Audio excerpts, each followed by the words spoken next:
En la vasta y tumultuosa bahía de Guanabara, se alza la siniestra figura de la Isla de la Piedad, un lugar olvidado por el tiempo y sumido en la oscuridad de su propia historia. Su silueta rota se recorta contra el horizonte gris, y la bruma constante que la envuelve parece una cortina de luto que nunca se descorre.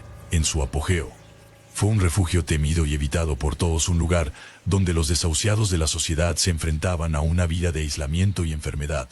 La isla había sido en otro tiempo un vibrante centro de vida, hasta que una epidemia devastadora llevó a las autoridades a convertirla en un leprosario. Aquellos enviados allí, sus cuerpos y espíritus rotos, arrastraban consigo historias de desesperanza y abandono. Cuando la lepra fue erradicada, la isla no volvió a ser habitada, y con el tiempo, su memoria se desvaneció de la conciencia pública, dejando solo ruinas desmoronadas y un ecosistema que se había apoderado de la desolación. Un día gris y lluvioso, Laura, una joven periodista con una inclinación por lo paranormal, decidió explorar la isla. Su interés no era solo histórico, sino también personal. Su abuelo había sido uno de los últimos médicos en trabajar en el leprosario, y sus relatos de aquel lugar habían sido siempre envueltos en misterio y miedo. Laura llegó en una barca de remos, su única compañía el silente murmullo del agua y el crujido de la madera bajo sus pies. Cuando desembarcó, la sensación de vacío era abrumadora. Las estructuras en ruinas de lo que alguna vez fueron edificios hospitalarios se alzaban como espectros petrificados, sus paredes cubiertas de hiedra y musgo. Las ventanas rotas parecían ojos vacíos que la observaban desde la penumbra. Con cada paso que daba, el suelo parecía crujir bajo su peso, como si la isla misma estuviera despertando de un largo sueño y murmurando advertencias que Laura no entendía del todo. El aire estaba cargado de humedad y una sensación de tristeza implacable. En el aire flotaba un eco de lamentos olvidados, que Laura atribuía a su propia imaginación, alimentada por los relatos sombríos que había escuchado. Mientras exploraba las ruinas del hospital principal, Laura encontró un viejo archivo en un rincón oscuro, cubierto de polvo y telarañas. Los documentos estaban desmoronados, pero entre las páginas deshechas había un registro de pacientes, algunos con notas sobre sus últimas palabras. La mayoría hablaban de una fiebre interminable y un dolor insoportable, pero había una nota al final de una página que destacaba: el enfermo X ha sido liberado. La pena no cesa en la isla.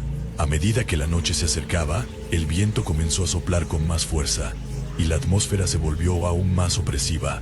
Los árboles, altos y góticos, parecían moverse de una manera extraña, como si estuvieran respirando lentamente. Laura decidió regresar a su barca, pero al pasar por el viejo cementerio, notó algo extraño. Las lápidas estaban rotas, y en una de ellas, el nombre de su abuelo estaba grabado, aunque él no había sido enterrado allí. Un escalofrío recorrió su espalda. Laura sintió un tirón en su corazón, una mezcla de miedo y reconocimiento. Decidió quedarse una última noche para comprender lo que sucedía.